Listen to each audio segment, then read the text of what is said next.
Welcome back. कहानी कुर्सी की आप देख रहे हैं।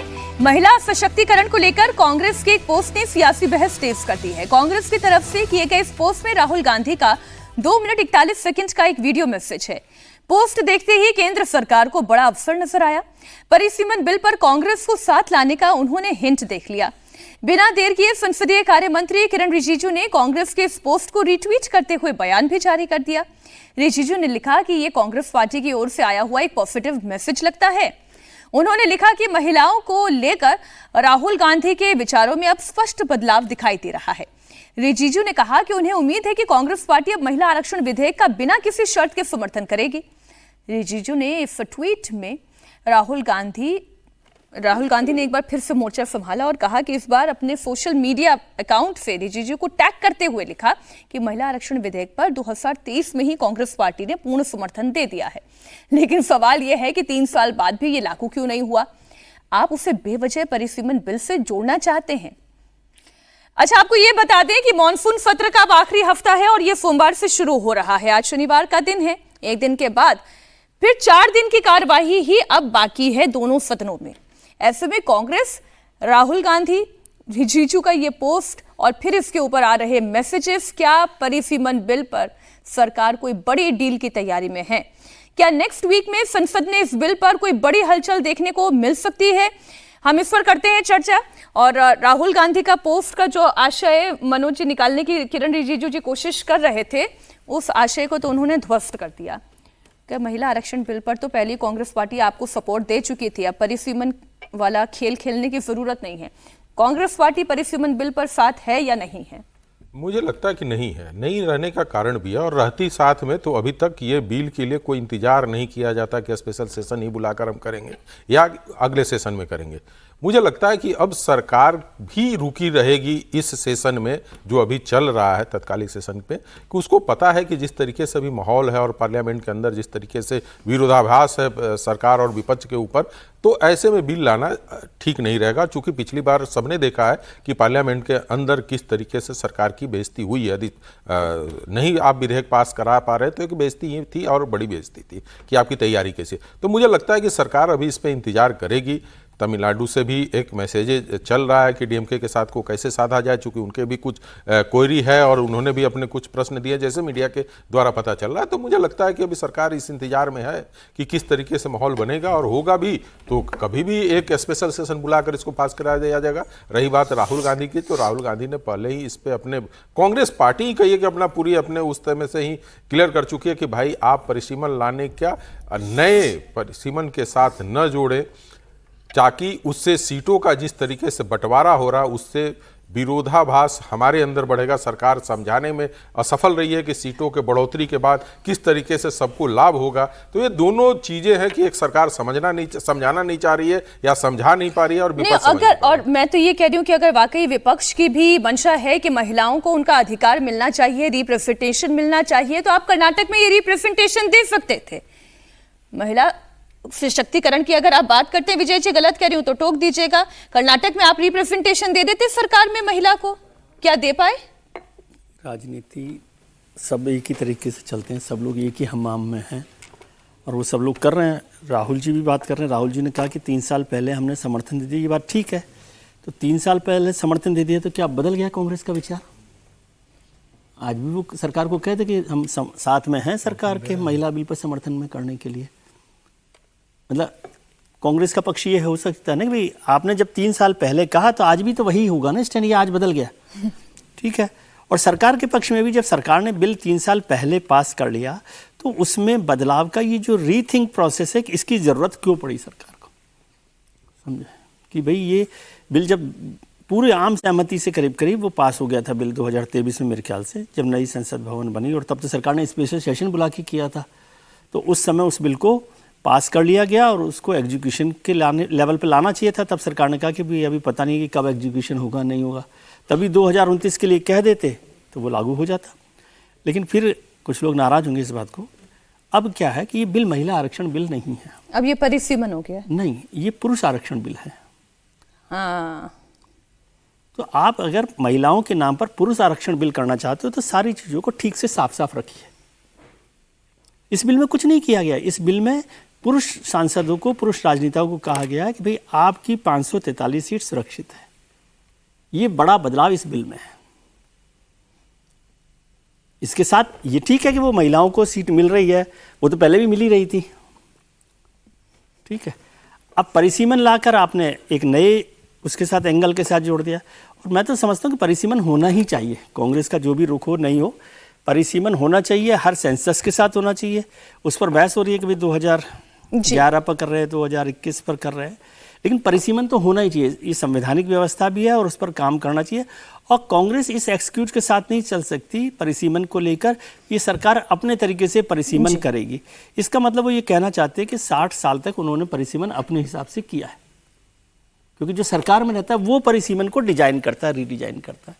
तो इसलिए अब इस पर थोड़ा सा आगे बढ़ के, लेकिन सरकार को आगे बढ़ना पड़ेगा और एक ईमानदार कोशिश करनी चाहिए कि इस बिल, केवल ये कोशिश करते रहना कि नहीं देखिए विपक्षी दल हमारे बिल को पास नहीं करा रहे, इससे काम नहीं चलेगा। यदि आप चाहते हैं कि बिल पास कराना है तो उसकी तरफ से कोशिश कीजिए, उस तरह से कोशिश कीजिए। इस बीच पीएम मोदी का एक बयान आया है। पीएम मोदी ने युवाओं को संदेश में एक बार फिर से महिलाओं को लेकर बात की और कहा कि अच्छा होगा कि देश की बेटियां और बढ़ चढ़कर आगे आएं, देश के विकास में अपनी भागीदारी निभाएं।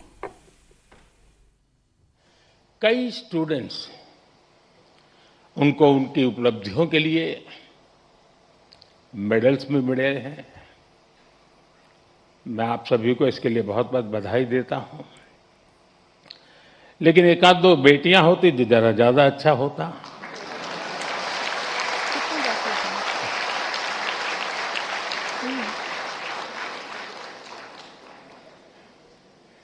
सॉरी, एक दो क्यों, ज्यादा होनी चाहिए थी।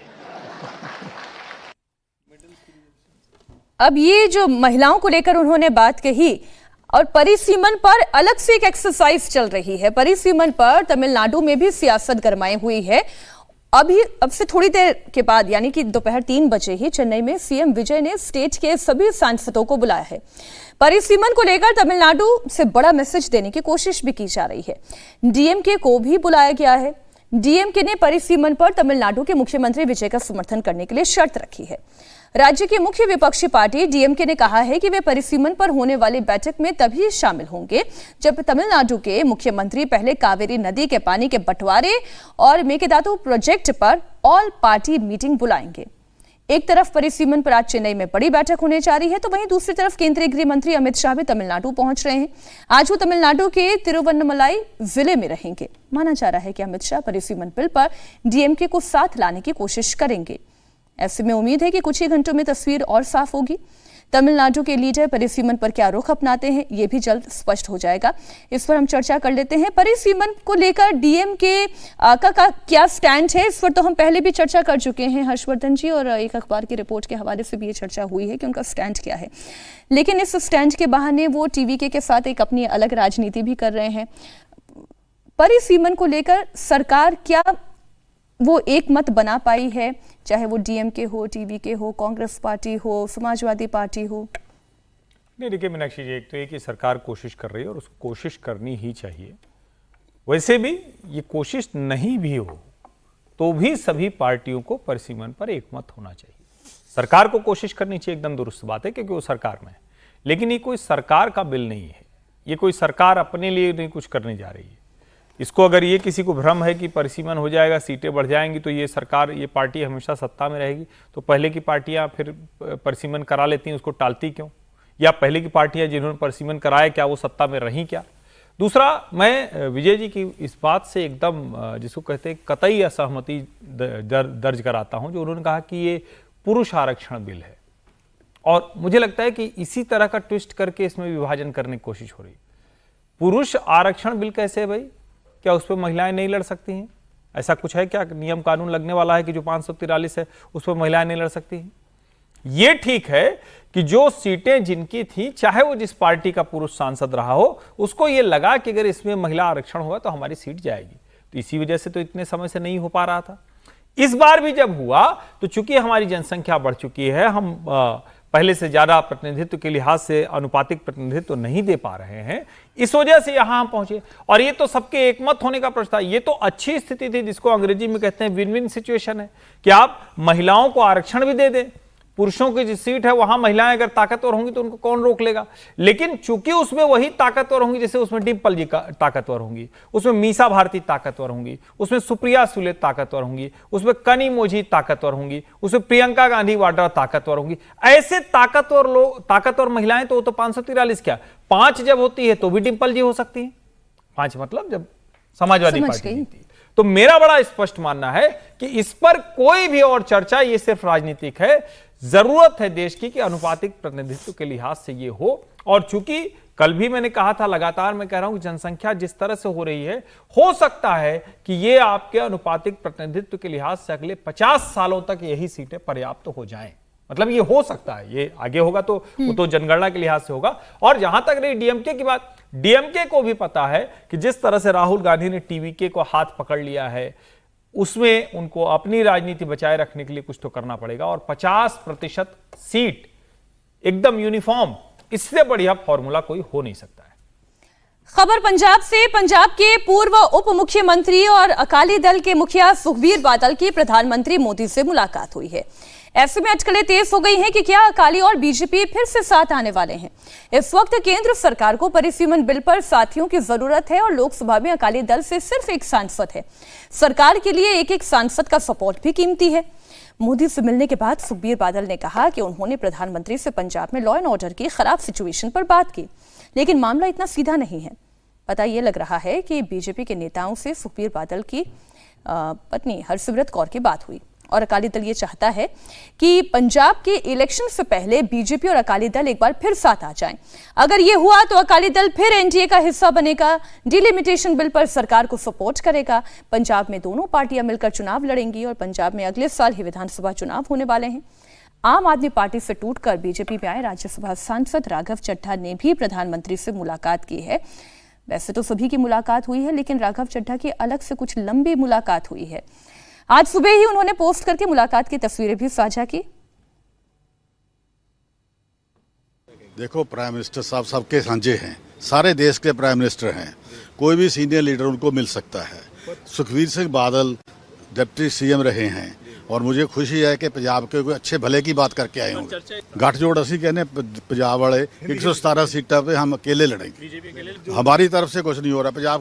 पंजाब बीजेपी की तरफ से 117 सीटों पे अकेले लड़ेंगे। अगर प्रधानमंत्री अमित शाह जी चाहेंगे तो फिर तो, अगर प्रधानमंत्री अमित शाह जी तो हाई कमांड है, जो कहेंगे वो तो होगा ही होगा।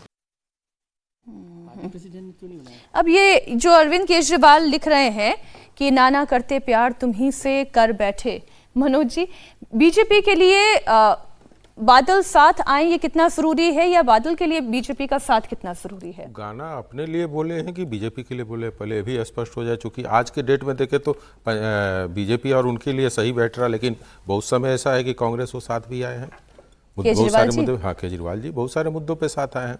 तो नाना करते प्यार तो कभी भी हो सकता है, लेकिन मेरा मानना है कि भारतीय जनता पार्टी के साथ अकाली का गठबंधन जितना आसान दिख रहा है वैसा है नहीं। बीच में टोक रही हूँ, लेकिन सर आजकल वो जेंजी वाला इतना चल रहा है ना, ये लोग सिचुएशनशिप में रहते हैं। हाँ, तो ये चीज है।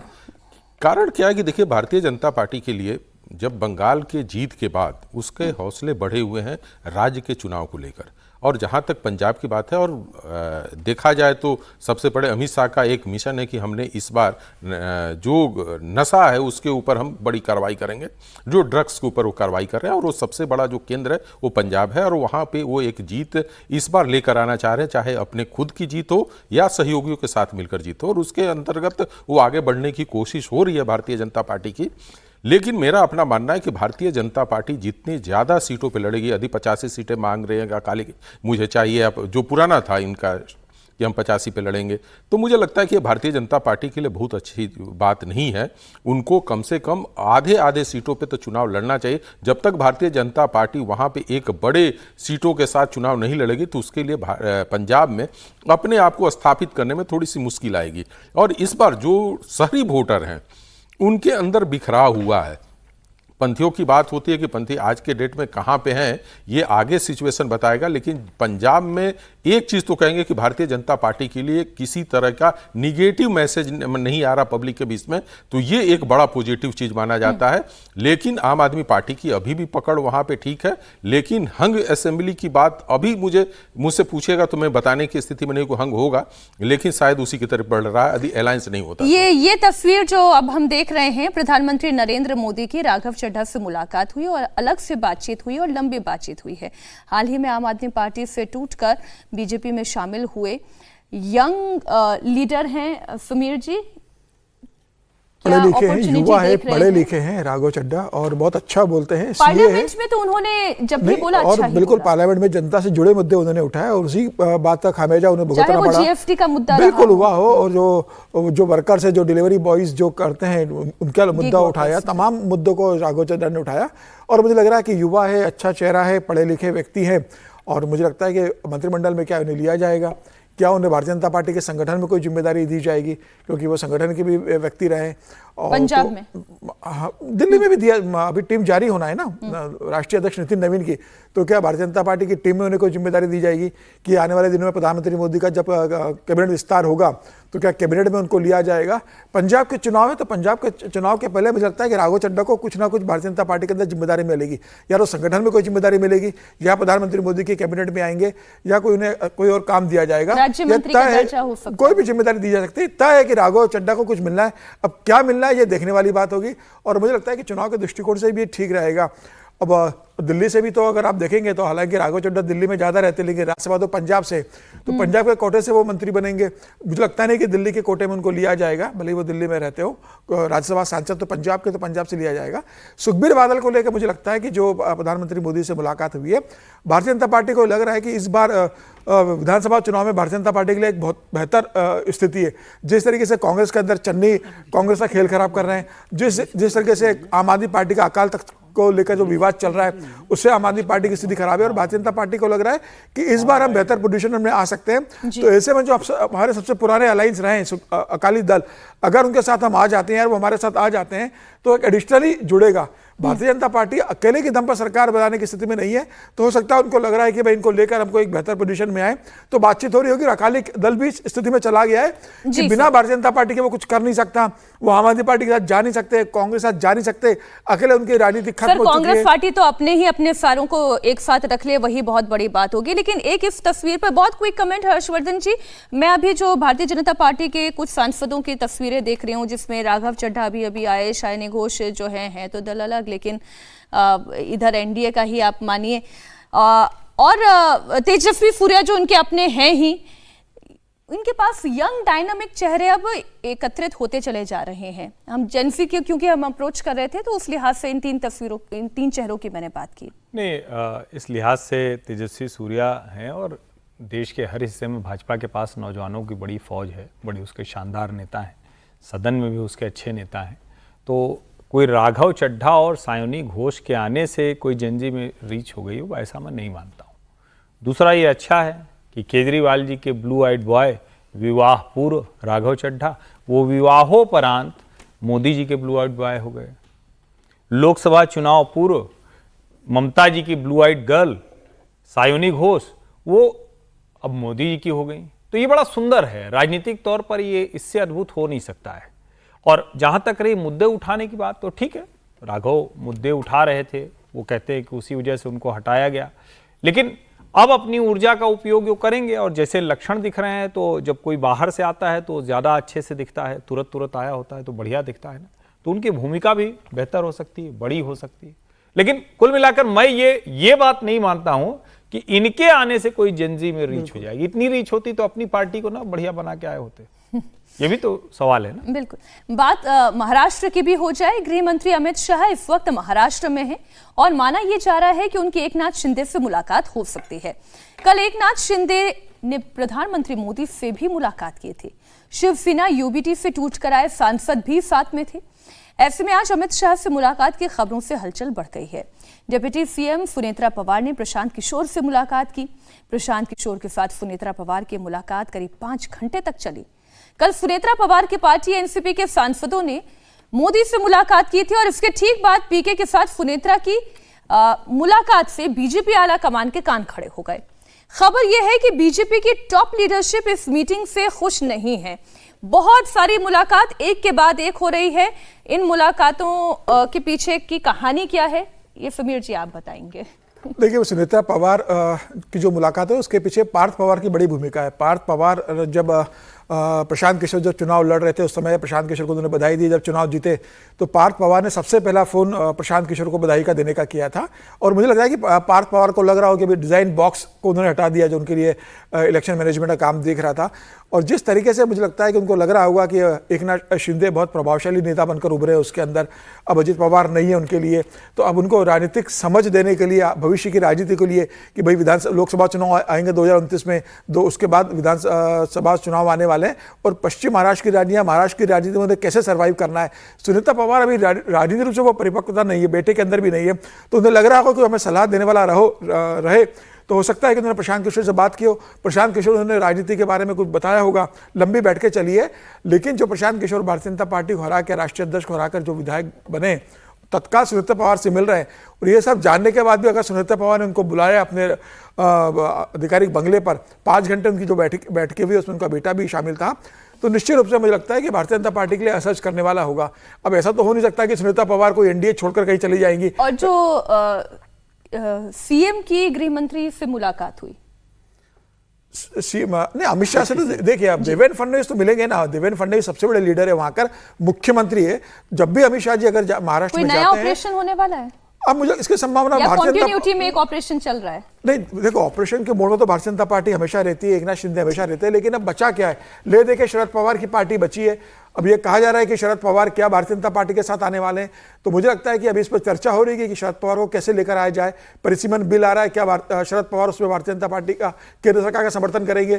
क्या शरद पवार के जो सांसद है वो इस स्थिति में कि वो टूटकर भारतीय जनता पार्टी के साथ चले जाए या एकनाथ शिंदे के साथ चले जाए, ये अभी इस पर चर्चा हो रही है। लेकिन फिलहाल मुझे कोई बड़ी राजनीतिक टूट होगी इसकी संभावना महाराष्ट्र के अंदर नजर नहीं आ रही। आने वाले दिनों में तो कांग्रेस के विधायक और सांसद भी टूट सकते हैं कहने के लिए, तो ये चलता रहेगा। अब 2-2.5 साल बाद चुनाव है, उसके पहले तो अभी हमें और नई पार्टियां दिखेंगी, नई टूट दिखेंगी, ये राजनीति चलती रहेगी। लेकिन अमित शाह जी का एकनाथ शिंदे का प्रधानमंत्री मोदी से मिलना एक सामान्य नई मुलाकात के रूप में इसको देखा जा सकता है।